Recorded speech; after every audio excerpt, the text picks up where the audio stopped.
Pues vamos a ir empezando. Buenas tardes a todos. Soy Cristina González, directora de Estrategia y Advocacy, y me acompaña hoy Cristina Rivero, directora de Industria, Energía, Medio Ambiente y Clima de COE. Bueno, pues hoy, en apenas un mes, comienza la quinta presidencia del Consejo de la Unión Europea de España. Y bueno, pues hoy queríamos abordar cuáles son los principales retos y las principales prioridades de esta presidencia que está a punto de comenzar. Así que sin más, Cristina, te cedo la palabra. Bueno, muchas gracias, Cristina, y muchas gracias a todos vosotros por permitirme venir a acompañaros, ¿no?, a este encuentro tan especial y tan querido para mí también, igual que para vosotros.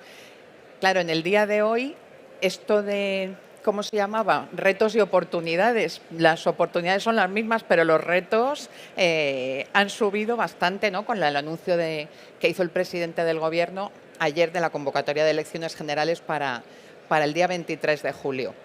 Yo tengo mucha fe.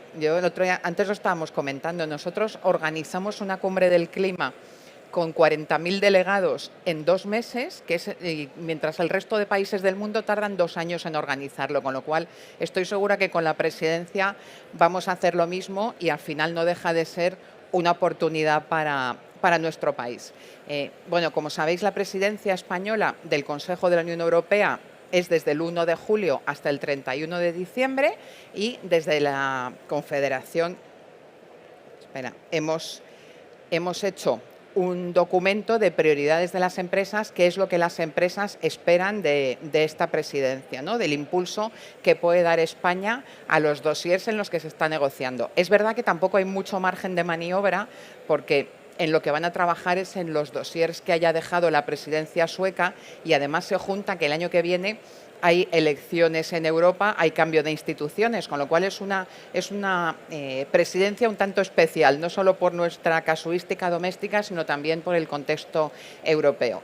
Pero bueno, lo que es verdad es que surge en un contexto complicado en el que nosotros creemos, y las empresas y las industrias creen, que lo que hay que dar en Europa es un impulso a la agenda de competitividad de nuestra industria, y ahí sí que nosotros creemos que se puede hacer mucho, y sobre todo que el papel de los agentes sociales y el papel de las empresas tiene que ser mucho mayor. Esta semana, el jueves y viernes, tenemos en Madrid la reunión de todos los presidentes de todas las confederaciones empresariales de Europa, que van a elaborar también la agenda, las prioridades de toda Europa para dárselas al presidente del Gobierno, para la presidencia española, y centra todo su objetivo es avanzar en una agenda de competitividad para la industria europea, que es lo que se ve más urgente. Lo que hemos estado trabajando con las empresas pues son 5 ejes, lo hemos llamado por una Unión Europea audaz y competitiva, y son estos 5 que veis en pantalla: consolidar una agenda europea sobre competitividad, hacer de la doble transición ecológica y digital los ejes de esta competitividad, más Europa social, pero sinónimo de la mano de mayor participación de las empresas y del diálogo social, impulsar una política comercial y de inversión que respalde esta agenda de competitividad, y la autonomía estratégica abierta basada también en el impulso a la competitividad. Como veis, cómo metemos el asunto de la competitividad de la industria en todas las políticas europeas, es lo que le estamos pidiendo a la presidencia española. ¿Cómo? Bueno, pues Business Europe ha planteado lo que se llama un respiro regulatorio, han llamado, para las empresas, ¿no?, porque la cantidad de normativa, la cantidad de regulación que tienen ahora mismo las empresas supone no solamente unos costes, sino ya unos retos de ejecución. Se me viene a la cabeza, por ejemplo, todos los diferentes reportes que tienen que hacer las industrias en materia de sostenibilidad, pero también de emisiones, de vertidos, a veces repetitivos. Bueno, hay un exceso de regulación que realmente a algunos sectores, y sobre todo a pymes, les hace bastante complicado estar al día de toda esta regulación. Hemos pedido entonces este respiro regulatorio, que consistiría en en evitar duplicidades entre normas y en hacer lo que han llamado un competitiveness check de cada norma que se ponga en vigor, ¿no? Primero, que venga acompañada de una memoria de impacto económico, de una comparación de lo que tenemos ya y de qué aporta de nuevo, y una simplificación para las empresas. afianzar el mercado interior. Hace 30 años que empezamos la construcción del mercado interior en la Unión Europea y quedan todavía muchos flecos y nosotros creemos que más Europa es la hoja de ruta que tenemos que seguir y esa más Europa tiene que venir de la mano de un mercado interior mucho más duro, mucho más consolidado. Consolidar un entorno económico y fiscal estable que apoye esta inversión y apoyar la competitividad de ecosistemas empresariales clave para la Unión Europea. En el ámbito social, poder contar con un marco laboral estable y flexible, reforzado por el diálogo social y una cultura de formación permanente que esté más adaptada a las necesidades del mercado laboral. En España, la verdad que estamos viendo ya una mejora importante de los datos, por ejemplo, del acceso a formación profesional con respecto a la formación universitaria y tenemos además el reto de todos los nuevos skills, de todas las nuevas habilidades profesionales que van a ser necesarias de la mano de las transiciones verde y digital y que requieren también darle una vuelta a todo el tema de la formación, muy importante. En la agenda de competitividad, diversificar las cadenas de suministro, reducir los costes de materias primas e insumos, crear oportunidades de mercado para las empresas europeas, mejorar la seguridad y mitigar los riesgos geopolíticos, promover normas más sostenibles y garantizar la igualdad de condiciones con nuestros competidores. ¿De manos de qué? Pues de una política comercial y de inversión que apoye, como decíamos, esta agenda de competitividad global. El asunto de la autonomía estratégica abierta, que esta es una de las prioridades también junto con Latinoamérica que nos ha hecho conocer nuestro Gobierno también de cara a su agenda para la presidencia. A raíz de la pandemia, del conflicto de la guerra de Ucrania, pues se ha puesto de manifiesto la necesidad de contar con una autonomía estratégica y además que sea abierta, y esto quiere decir de mano de la competitividad de las empresas, mediante el fortalecimiento de industrias, pero también de sectores industriales estratégicos. Y la doble transición, como decíamos antes, verde y digital. Creemos que tiene que ser, tenemos unos objetivos que todos tenemos muy claros: descarbonizar, conseguir de Europa que sea el primer continente neto en emisiones, ¿no?, climáticamente neutro para el año 2050. Esto exige una transformación increíble de todos nuestros procesos productivos y esto tiene que ser un acicate para la industria europea porque si no, nosotros estamos convencidos de que va a ser imposible que suceda. Y lo mismo en el ámbito digital. Y en esta transición verde, que en el fondo es lo que es mi ámbito de actuación y es lo que a mí más me ocupa, pues tenemos varios ejes. En el eje de la industria hemos planteado, teníamos un objetivo ya para 2020 de que el 20% del PIB fuera industrial. Bueno, este objetivo, que era aspiracional, hemos conseguido el de emisiones de efecto invernadero, hemos conseguido eficiencia energética, nos falta el dar ese impulso a la industria y nosotros hemos querido recordarle a nuestro Gobierno que este debe ser un objetivo clave. La neutralidad tecnológica en la transición ecológica.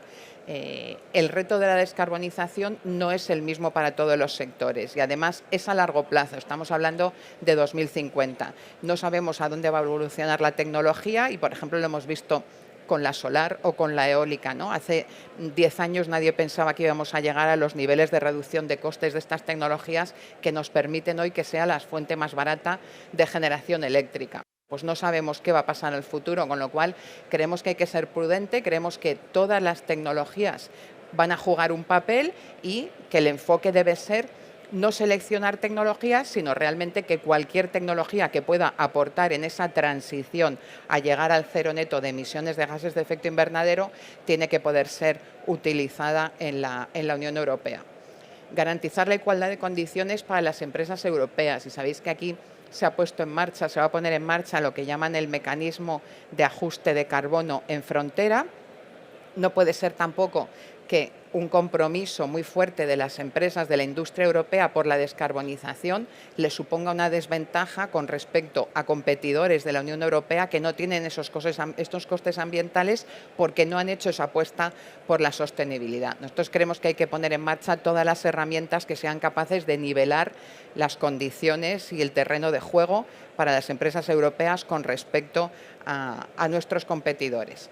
y impulsar tecnologías como, por ejemplo, la captura y almacenamiento de sectores. Lo decíamos antes, hay sectores que tienen más fácil descarbonizarse, eliminar sus emisiones y, de hecho, en España, por ejemplo, desde el año 2005 hasta ahora, el sector eléctrico ha disminuido sus emisiones en un 70%.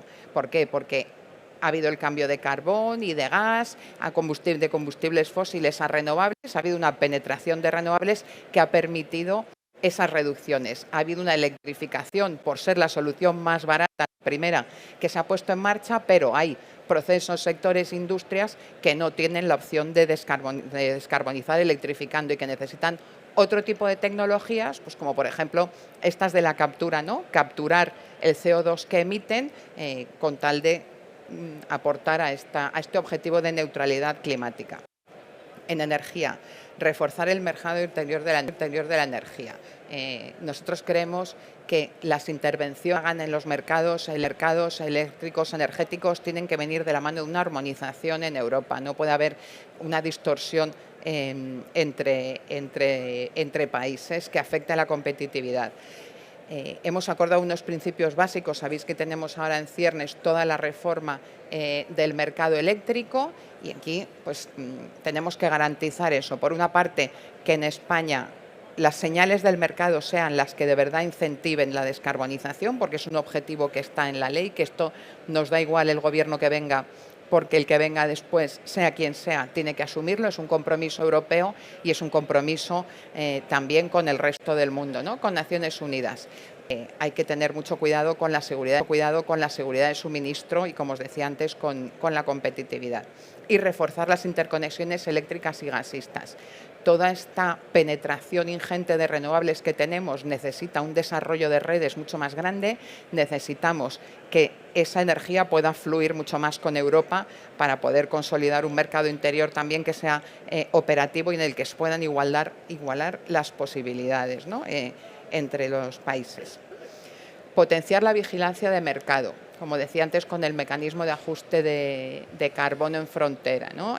No puede ser que fragmentaciones que vienen de regulaciones distintas sean un impedimento para la competitividad de las industrias.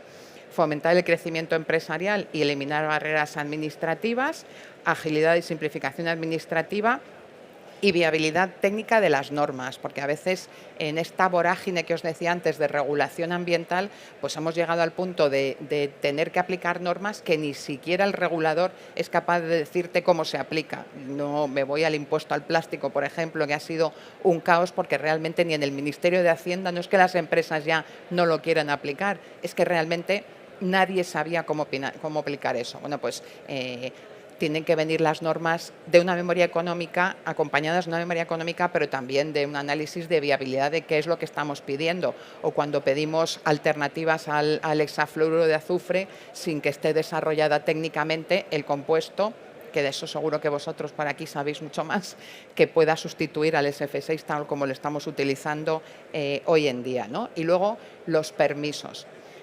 Agilizar toda la tramitación de permisos industriales es un tema también que nos parece fundamental porque no vamos a dar abasto a toda esta inversión que requiere la descarbonización si no somos capaces de agilizar los permisos y los trámites. Y, por ejemplo, nos contaban el otro día colocar un poste de recarga de un vehículo eléctrico o una gasolinera te puede llevar 3 años. No puede ser que queramos un despliegue del vehículo eléctrico enorme si no somos capaces de poner los postes de recarga de los vehículos en menos de 2 años, cuando además es una estructura que no tiene, una instalación que no tiene ninguna complejidad técnica. Pero no solo agilidad administrativa para eso, también para poder canalizar, por ejemplo, los fondos europeos, que tenemos una oportunidad como país enorme. Es un reto fundamental el poder canalizar todo ese dinero a las empresas y a nuestra economía. El clima, estamos planteando que el sector privado tiene muy importante en todas las negociaciones de compromisos futuros, objetivos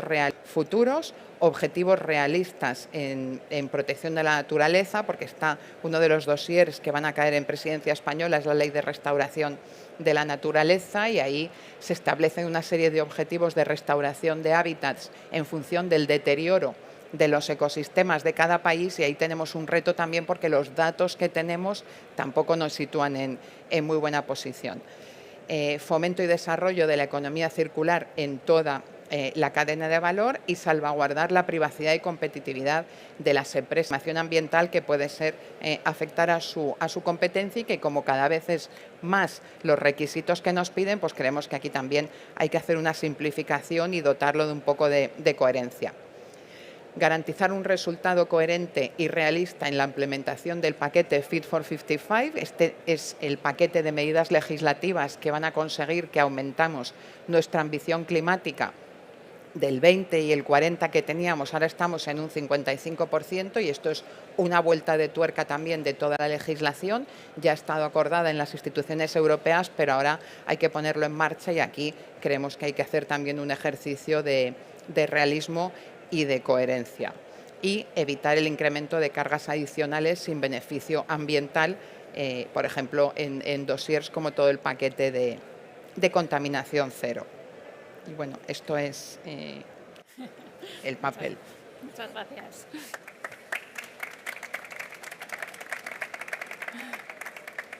Muchas gracias, Cristina, por esta visión tan completa, ¿no? Y efectivamente tenemos muchos retos por delante.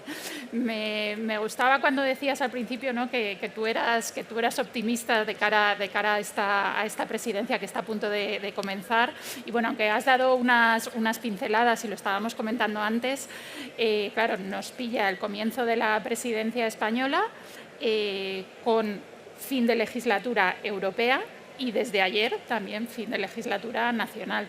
¿Cómo crees que eso va a impactar en todo el semestre que tenemos por delante? Yo creo que ahora todavía no nos ha dado tiempo a reaccionar, ¿no? Porque justo a mí me pilló el anuncio ayer. Estábamos en una comisión decidiendo el documento que vamos a hacer que íbamos a hacer de prioridades para las elecciones generales de diciembre, igual que hemos hecho para las prioridades del Consejo, íbamos a hacer uno para los partidos. Bueno, hacemos todos los años un documento de qué le piden las empresas a todos los partidos políticos de cara a las elecciones generales. Y cuando estábamos fijándonos ahí los plazos que nos dábamos para comentarios, pues surgió el anuncio de las elecciones, y pues aligerar todo, ¿no? Entonces yo creo que estamos todavía en estado de shock. Hay varios dossiers muy importantes para la industria que teníamos pendientes durante este semestre. La ley de industria, por ejemplo, que creemos que va a desaparecer, la ley de movilidad sostenible, tenemos el Real Decreto de huella de carbono, que tampoco me resisto a contaros. Bueno,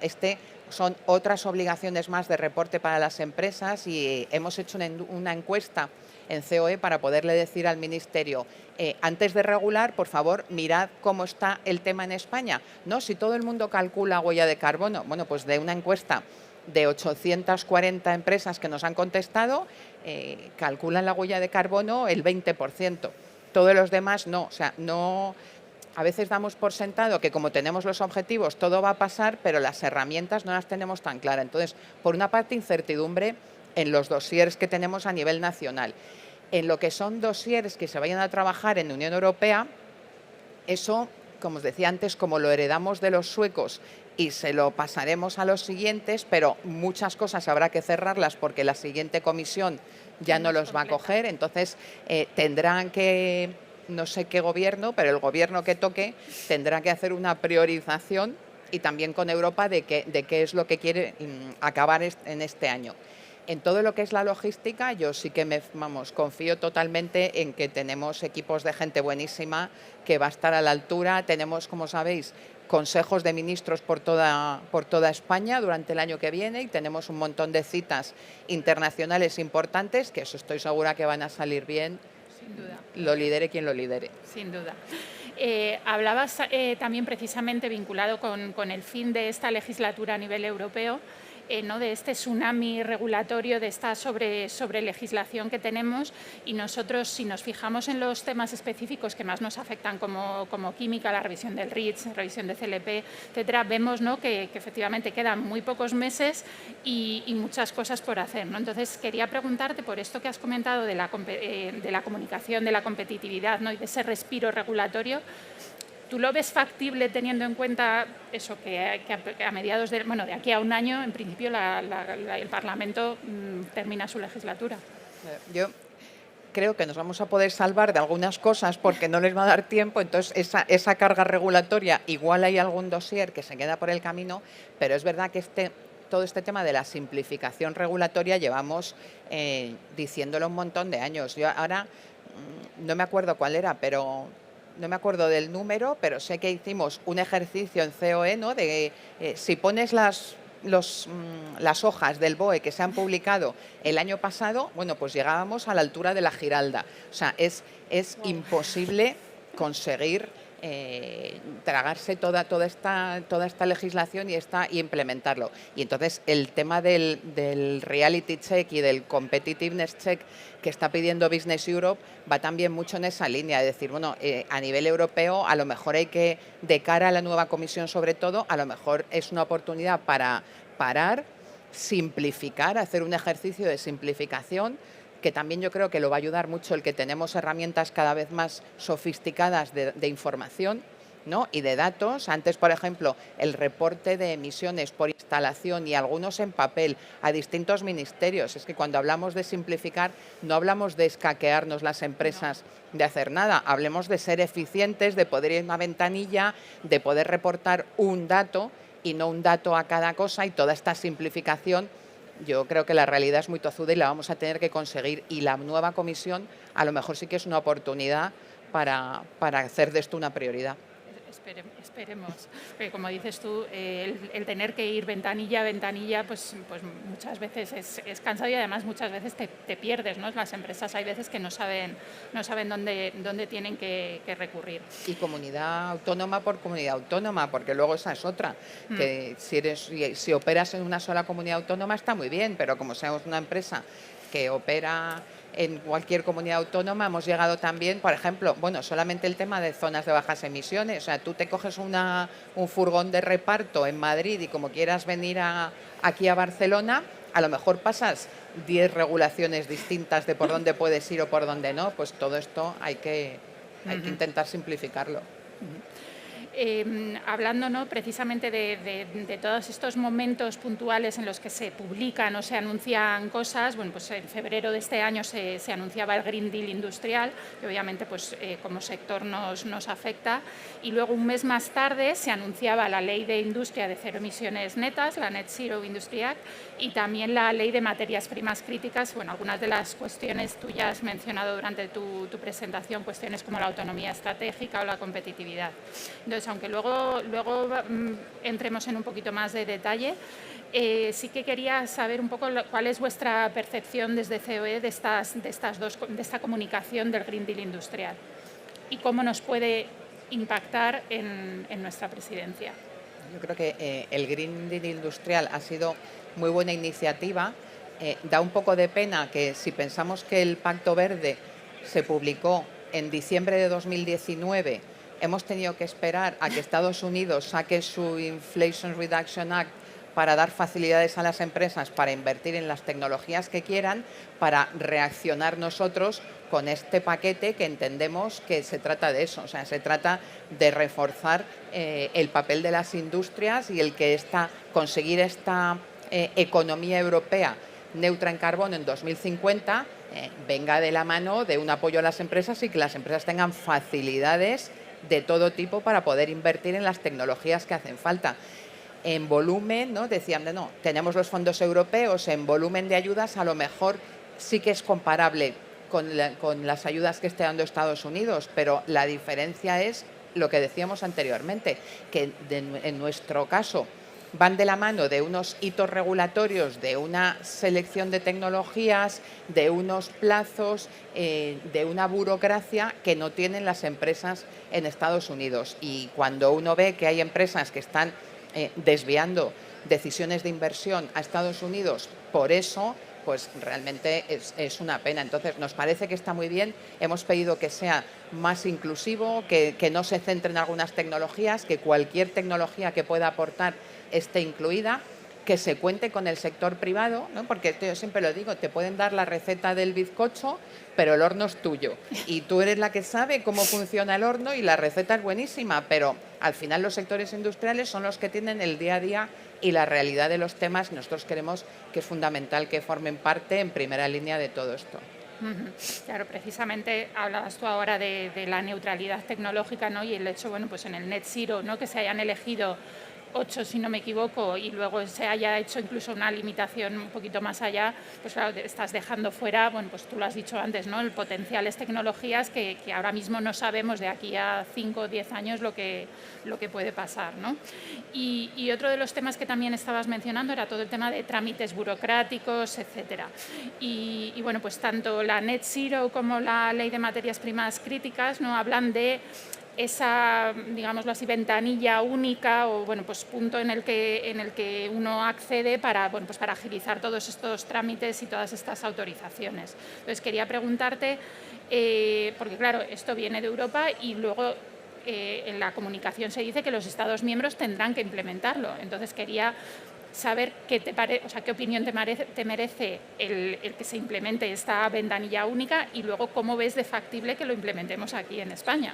Claro, es que aquí una cosa está clara, las competencias de las comunidades autónomas, las competencias ambientales y de los permisos están en las comunidades autónomas, con lo cual eso no nos vamos a poder saltar.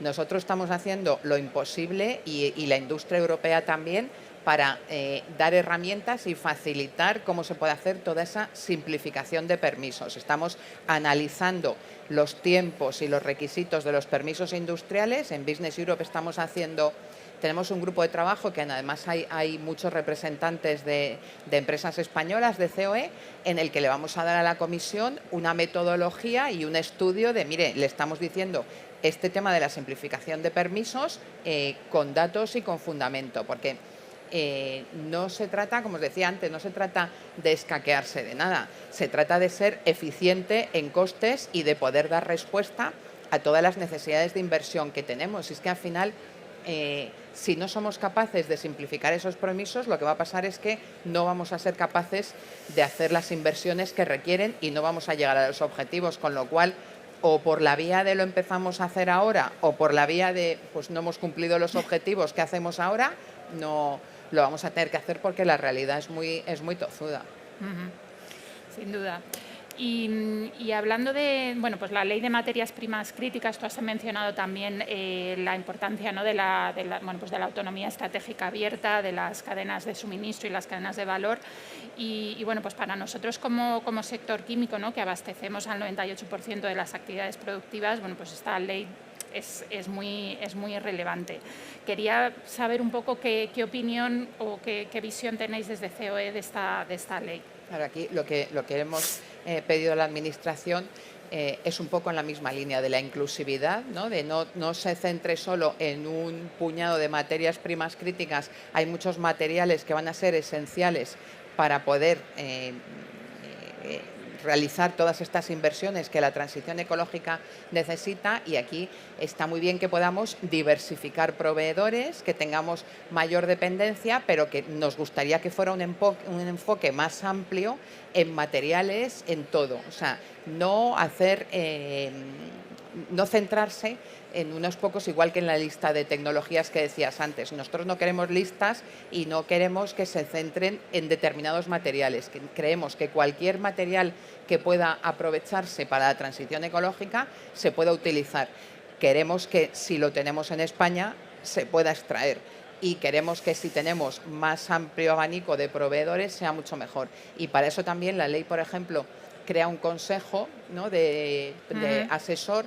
Hemos pedido también que, por favor, que esté el sector privado, que no está en estos momentos, en ese consejo para precisamente poder orientar, porque el sector privado es el que sabe dónde está el litio, dónde lo puede extraer, qué materiales le hacen falta para sus procesos, y creemos que es fundamental que esto se haga de la mano de la industria. Sí, de hecho, nosotros como sector químico, precisamente sobre todo con la Net Zero Industry Act, pues obviamente como química, como sector, como tal, no estamos, pero muchas de las tecnologías que se proponen en esta ley no serán posibles sin materiales y sin productos químicos, ¿no? Con lo cual, bueno, pues efectivamente creo que este tipo de peticiones y este tipo de recomendaciones pues es muy interesante que, bueno, pues que desde todos los sectores, tanto desde COE como desde las asociaciones sectoriales se puedan realizar. No sé si, bueno, tenemos un poquito de tiempo para alguna pregunta por parte del público. La verdad es que todo lo que nos has compartido, Cristina, es muy interesante. Tenemos, como decíamos al principio, muchos retos y un semestre que va a ser intenso, ¿no? Entonces, no sé si hay alguna pregunta. Bueno, me lo he apuntado, me lo he apuntado para no saltarme ninguno, para que veáis lo que tenemos en ciernes de negociaciones de reglamentos, que esto va a caer en presidencia española. Reglamentos del diseño ecológico de productos sostenibles, reglamento de envases y residuos de envases, la revisión del REACH que decías tú y CLP, la revisión del reglamento de fluorados, la directiva de emisiones industriales, la directiva de eficiencia energética en edificios, la directiva de fiscalidad energética, la directiva de calidad del aire, en la que se van también a modificar los niveles de calidad del aire, la ley de restauración de la naturaleza, la ley de materias primas críticas, la Net Zero Industry Act, la reforma del mercado eléctrico, todo el paquete de gas e hidrógeno y las normas de CO2 en vehículos pesados. Esto para que veáis que cuando os digo lo de la regulación ingente no es broma. Y me queda todo el reporting y demás de sostenibilidad, que también es para de mención aparte. Sí, una pregunta que también quería hacerte precisamente, no me ha venido bien que hagas todo este repaso, es también todo el tema de la coherencia, ¿no?, entre distintas iniciativas legislativas, porque nosotros muchas veces lo que vemos es que a lo mejor sale una propuesta de reglamento, una propuesta de directiva nueva que, bueno, pues que va a abordar un determinado problema, y a la vez pues eso va pues en contra de REACH o tiene conflictos con REACH o con otras piezas legislativas. ¿Cómo podríamos hacer para hacerles llegar o que entendieran, ¿no?, que esa parte es muy importante? No, es que es lo que decía antes de la imposibilidad, ¿no?, de la viabilidad técnica que pedimos, viabilidad en las normas, que no es que no queramos las normas, es que hay veces que es imposible de aplicar. Por ejemplo, pues en la Directiva de Emisiones Industriales, ¿no?, tenemos unos documentos de referencia, unas mejores tecnologías disponibles que llevamos negociando ni sé la cantidad de años, y que eso se actualiza, que lo tienen todos los sectores. Bueno, pues ahora vamos a darle otra vuelta de tuerca y queremos que sea un límite y no un rango, cuando es que estos son máquinas. O sea, es que aquí no le dice uno a un botón y le dice que me salgan 25. Es que son procesos industriales complejos, no es fácil de aplicar. Entonces, nosotros intentamos por la vía de los hechos consumados, ¿no?, ir con los datos, y a veces te hacen caso y otras no. Por eso queremos estar en primera línea de todos los procesos de toma de decisión, porque nos parece que es fundamental. Sí. De hecho, otro ejemplo justo que además veíamos el otro día internamente en FEIC era, bueno, pues precisamente el tema de las sustancias de preocupación con el reglamento ¿no?, del ecodiseño de productos sostenibles, ¿no? Pues al final ves que hay cosas que son un poco, pues, lo que se chocan, ¿no? Y bueno, pues hay que hacerles llegar a los legisladores. Claro, que si tú tienes un reglamento REACH, tienes un reglamento CLP, pues ya está, tiene que te cojan esos datos y no te vuelvan a preguntar nunca más por nada, ¿no? Yo en eso tengo fe, en lo que te decía de las herramientas estas nuevas de inteligencia artificial. Yo creo que toda la gestión de datos ambientales va a ser un antes y un después, porque ahora mismo hay una dispersión de registros, de entes que requieren los registros, todo eso yo creo que se va a poder simplificar muchísimo. Perfecto. Hablabas también de los factores, ¿no?, de competitividad bueno, pues como claves, ¿no? Y uno de ellos es la innovación. Entonces, ¿qué crees que debería promoverse a nivel europeo para seguir fomentando políticas de innovación? Sé que no es mucho tu área, pero bueno, al final todo está relacionado. En la innovación hay un estudio de la Agencia Internacional de la Energía que dice que el 50% de las tecnologías que hacen falta para descarbonizar nuestra industria no están hoy en día en el mercado. Con lo cual, ¿y eso de dónde va a salir? Pues eso va a salir de la innovación y de la investigación y desarrollo de las empresas. Aquí, ¿qué necesitamos? Lo mismo, marcos fiscales con incentivos, ayudas y además ayudas que sean homogéneas con nuestro entorno también, ¿no? Porque es otra de las cosas que estamos viendo, la flexibilización de las ayudas de Estado en algunos países son más que en otros y no todos los países tienen la misma disponibilidad presupuestaria para hacer frente y ayudar a sus industrias. Bueno, pues necesitamos un régimen de ayudas que incentiven esa investigación y esa innovación. Necesitamos estabilidad regulatoria, porque tampoco te vas a poner a investigar y a innovar en un marco regulatorio que crees que te van a cambiar. Necesitamos que los objetivos sean claros, sean señales claras, y nosotros creemos que luego el mercado y las empresas van a dirigir todas sus actuaciones hacia esos objetivos, pero forzar pues no es bueno. Entonces, en la innovación es lo mismo. Necesitamos ayudas y un marco regulatorio que sea claro, que sea estable, que sea predecible, que te dé confianza y, si es posible, que te dé incentivos en vez de palos, pues mejor que mejor. Muy, muy interesante esto último que has dicho, y también algo que desde FEI que defendemos mucho, ¿no? Que efectivamente para poder innovar las empresas necesitan esas señales claras, ¿no? que les permita, bueno, pues un ejemplo, por ejemplo, tenemos mañana una sesión de reciclado químico, también ahí, bueno, pues necesitamos, ¿no? esas señales que permitan, ¿no? que las empresas se animen o se lancen a esas inversiones. Reciclado químico es un ejemplo muy bueno de todo esto, lo que ha costado el reciclado químico, como si fuera una religión, ¿no? Pues que es una tecnología. Si demostramos que vale para algo y que vale para la transición, pues ese, no sé, yo creo que es un enfoque bastante de sentido común, tampoco, ¿no? Sí, lo mismo nos pasa también con el tema de la captura y el almacenamiento. Bueno, y los lo de la usos captura CO2 todavía no lo tenemos tan claro, pero bueno, estamos en ello. Y lo del reciclado químico, ahí nos queda todavía alguna cosilla a nivel europeo, pero bueno, poco a poco lo importante es, ¿no? que se vayan dando esos pasos, ¿no? que vayan dando esa certidumbre y esa seguridad. Y que se vea en un clima de confianza, porque de verdad que yo creo que en España y en COE se ve perfectamente. No queda una sola empresa que no tenga claro cuáles son los objetivos y que no esté en este camino. ¿Que partimos de situaciones distintas? Sí.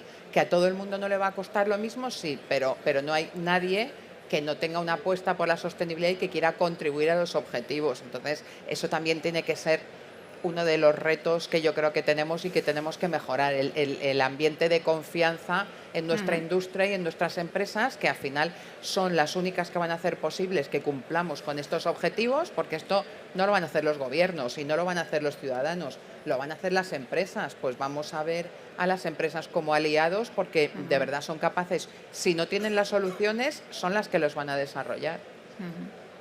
Muy bien, pues muchas gracias, Cristina, y por esta cierre, que yo creo que ha sido como muy, muy clarificador. Seguiremos trabajando con vosotros en todos estos documentos de posición que preparemos y, por supuesto, para conseguir, ¿no? que la presidencia española del Consejo sea un éxito, gobierne quien gobierne. Seguro.